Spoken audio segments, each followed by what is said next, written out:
William Clark was a Virginia-born explorer and frontier leader who helped open the American West to settlement. William Clark, co-leader of the legendary Corps of Discovery expedition, was born in Caroline County, Virginia on August 1, 1770. He came from a family of soldiers and pioneers. He had a commanding presence and natural leadership abilities. Clark's family holdings included substantial frontier lands. He was educated at home by tutors and family members until his teenage years when his family moved west to the Kentucky frontier. Then in 1789, his father died and the young Clark, barely 19 years old, found himself helping to manage the family's extensive properties near Louisville, Kentucky. William Clark was a man of his time who owned slaves throughout his life. In 1789, when Native American tribes began resisting American expansion into the Northwest Territory, Clark, a young militiaman in Kentucky, was called to defend the frontier settlements. Clark fought against various Native American confederations in the early 1790s when he served under General Anthony Wayne. He participated in several military campaigns, and after the Americans won the Battle of Fallen Timbers in 1794, he sought to continue his military career. He served as a lieutenant in the infantry and gained valuable experience in frontier warfare and wilderness survival. In 1796, Clark resigned his commission due to health problems and family obligations and returned to his family's Kentucky estate. Within a few years, he was managing the family properties and overseeing their agricultural operations. Clark was involved in local Kentucky politics and business ventures. He began to understand the strategic importance of the Western territories and the potential for American expansion beyond the Mississippi River. America felt that its destiny lay in westward expansion and that it had the right to claim the vast territories stretching to the Pacific Ocean.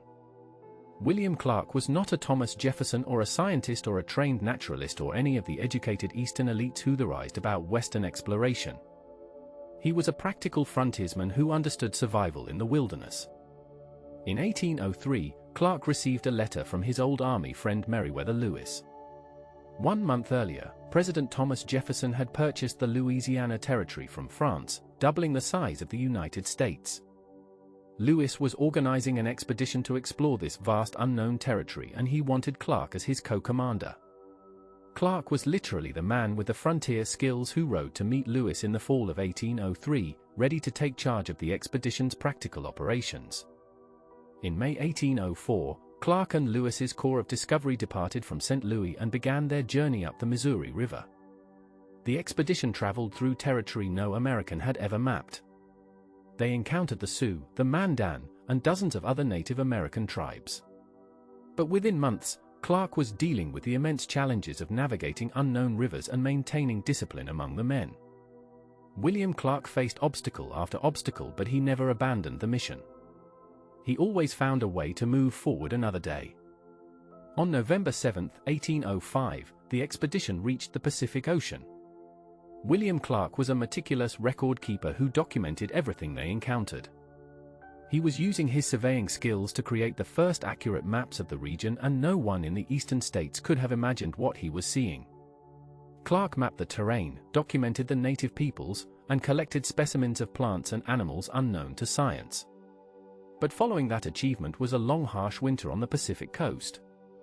Fort Clatsop was a difficult time. That cold, wet winter on the Oregon coast, they were surviving on poor rations and dealing with illness.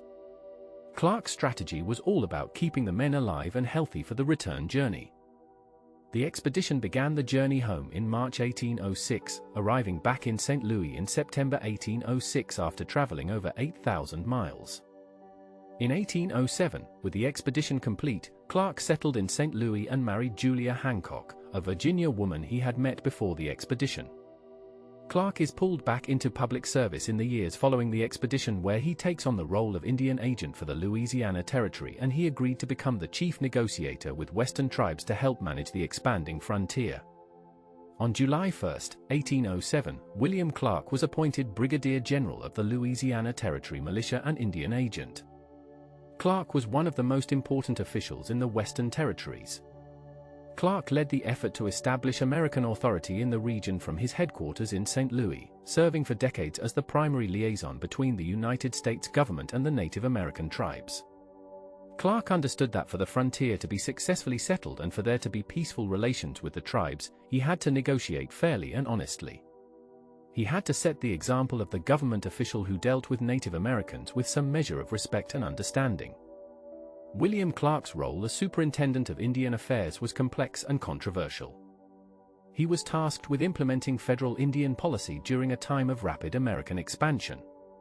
Clark negotiated numerous treaties with Native American tribes throughout the 1810s and 1820s. He established councils and meeting places where tribal leaders could air their grievances. Clark genuinely believed he was helping Native Americans adapt to the changing world, even as government policy increasingly favored removal and displacement. He maintained relationships with many Native American leaders, some of whom had traveled with the expedition. Clark kept artifacts and maintained what he called his Indian Museum in St. Louis, a collection of Native American cultural items that reflected both his genuine interest and the paternalistic attitudes of his era. The War of 1812 brought new challenges to Clark's frontier domain. British forces and their Native American allies threatened American settlements throughout the Western Territories. Clark was appointed governor of the Missouri Territory in 1813, a position he would hold until Missouri achieved statehood in 1821. As territorial governor, Clark was responsible for defending the frontier, managing relations with tribes who were choosing sides in the conflict, and overseeing the civil administration of a rapidly growing region. He organized militia forces and coordinated with regular army units to protect settlements along the Mississippi and Missouri rivers. Clark's military experience from his youth and from the expedition proved invaluable during these dangerous years.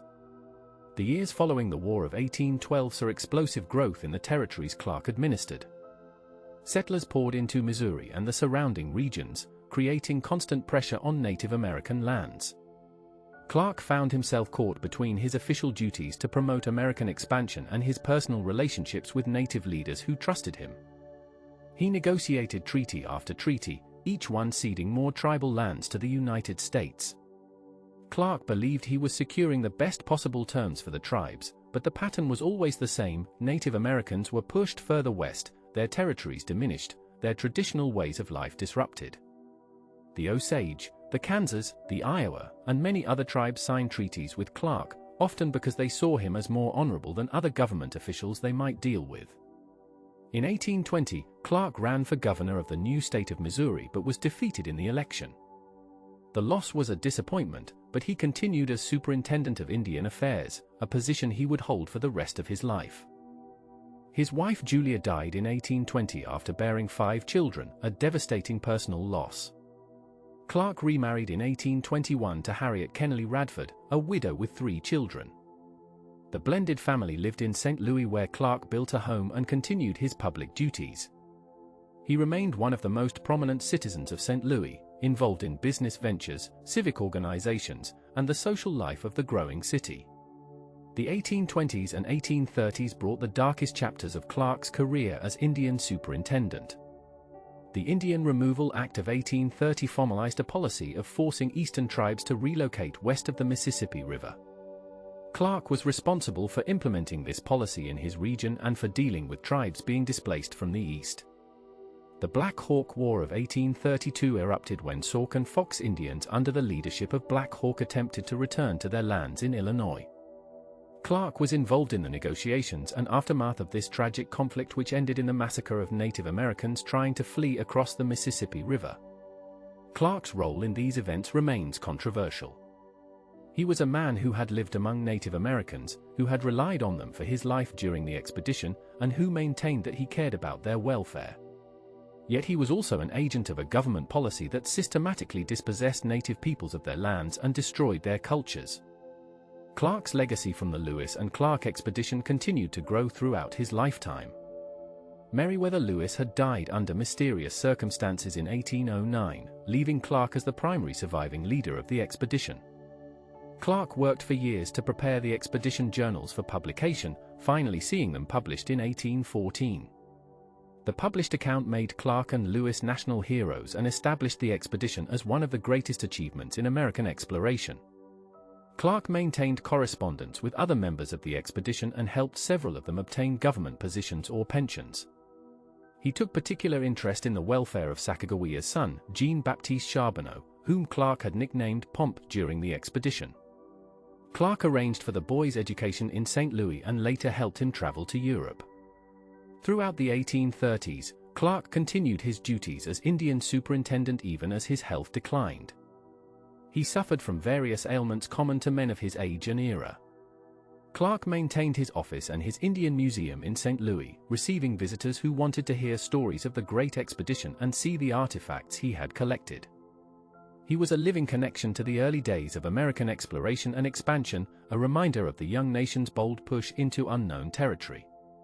Clark witnessed the transformation of St. Louis from a frontier outpost to a thriving American city. He saw the steamboats that now traveled the rivers he had once explored by keelboat and canoe. He watched as the Native American tribes he had known were pushed further and further from their ancestral lands. William Clark's final years were marked by declining health and the weight of his long service. He had spent more than 30 years as the government's primary representative to the Native American tribes of the West. He had negotiated over 40 treaties and had dealt with virtually every major tribe between the Mississippi River and the Rocky Mountains. Clark had tried to balance his duty to the United States government with his personal sense of honor in dealing with Native peoples, but the fundamental conflict between American expansion and Native American rights was irreconcilable. The policy he implemented, regardless of his personal intentions, resulted in the displacement and suffering of thousands of Native Americans. Clark's defenders argue that he was more humane than many of his contemporaries and that he genuinely tried to protect Native interests within the constraints of his position. His critics point out that good intentions matter little when the result is the systematic destruction of Native American societies. In his final months, Clark was largely confined to his home in St. Louis, cared for by his family. He had lived to see the United States expand far beyond what anyone had imagined when he and Lewis set out in 1804. The maps he had drawn were now being used by thousands of settlers moving west. The Native American tribes he had documented were being forced onto reservations or pushed beyond the frontier. The fur trade he had observed was declining as the beaver were trapped out and the buffalo herds were diminishing. The West that Clark had explored was already becoming a memory, replaced by farms and towns and territorial governments. On September 1, 1838, William Clark died at his son's home in St. Louis at the age of 68. He was buried in the Bellefontaine Cemetery in St. Louis, a city he had helped build and shape. Unlike Washington, Clark did not free his slaves upon his death. They remained enslaved, a stark reminder of the moral contradictions of his era. His estate was modest despite his years of public service, as he had never been particularly successful in business ventures and had spent much of his income supporting family members and former expedition members. Clark left behind a complex legacy that reflected both the achievements and the injustices of early American expansion. William Clark's reputation has evolved significantly over the decades since his death. In the 19th century, he was celebrated primarily as an explorer and frontiersman, the practical partner to Meriwether Lewis's vision and scientific training. The Lewis and Clark expedition was portrayed as a triumph of American courage and ingenuity, opening the West to civilization and progress. Clark was seen as a hero who had helped extend American dominion from sea to sea. This triumphalist narrative dominated for generations, with little attention paid to the expedition's impact on Native Americans or to Clark's later role in implementing Indian removal policies. In the 20th century, historians began to examine Clark's career more critically and completely. Scholars studied his detailed journals from the expedition, recognizing his contributions to cartography, ethnography, and natural history. Clark's maps were remarkably accurate and remained in use for decades. His descriptions of Native American tribes provided valuable ethnographic information about cultures that would soon be dramatically altered by American expansion. His specimen collections contributed to scientific knowledge. But historians also began to grapple with the darker aspects of Clark's legacy, particularly his 3 decades as Superintendent of Indian Affairs during a period of aggressive territorial expansion and Indian removal. Modern assessments of William Clark recognize him as a figure of contradictions, a man whose life embodied the tensions and conflicts of early American history. He was genuinely curious about and interested in Native American cultures, yet he implemented policies that destroyed those cultures. He formed friendships with native leaders and seemed to care about their welfare, yet he negotiated treaties that dispossessed them of their lands. He was capable of great endurance and leadership in the wilderness, yet he was also a slaveholder who never questioned the fundamental injustice of that institution. Clark was a man of his time, shaped by the assumptions and prejudices of early 19th century America, yet he was also an individual who made choices and took actions for which he bears responsibility. The Lewis and Clark expedition remains Clark's most celebrated achievement and the one for which he is best remembered. The journey transformed American understanding of Western geography and demonstrated that overland travel to the Pacific was possible. The expedition established American claims to the Oregon Territory and provided detailed information about the resources and peoples of the West. Clark's contributions were essential to the expedition's success. His skills as a boatman, hunter, and negotiator kept the party alive and moving forward. His map-making provided the first accurate representation of Western geography. His leadership complemented Lewis's and helped maintain unity and discipline among the men. Yet the expedition also symbolizes the beginning of the end for the Native American way of life in the West. The maps Clark drew guided settlers and soldiers who would displace the tribes he had encountered. The information he gathered was used to exploit the resources he had documented. The friendly relations he established were betrayed by subsequent government policies. The expedition was both a remarkable feat of exploration and the opening move in a process of conquest and colonization. This duality makes Clark a complicated historical figure, neither simple hero nor simple villain, but a complex individual whose actions had far-reaching consequences, both intended and unintended. William Clark lived during a transformative period in American history, the decades when the young republic expanded from the Atlantic coast to the Pacific Ocean. He was an active participant in that expansion, helping to explore unknown territories, establish American authority over vast regions, and manage the displacement of indigenous peoples.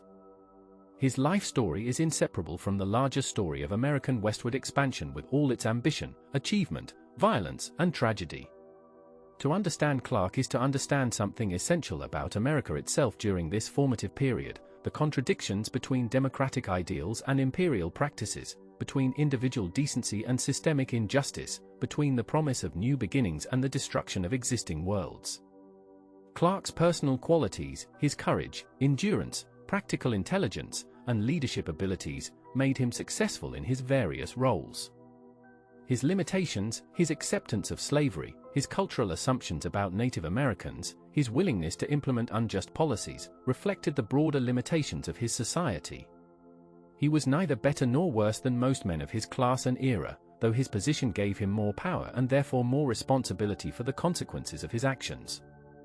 History remembers him primarily for his greatest adventure, the expedition with Lewis, but his longer career as Indian superintendent had arguably greater impact on the lives of thousands of people. In the end, William Clark was a frontier leader who helped shape the American West through both exploration and administration.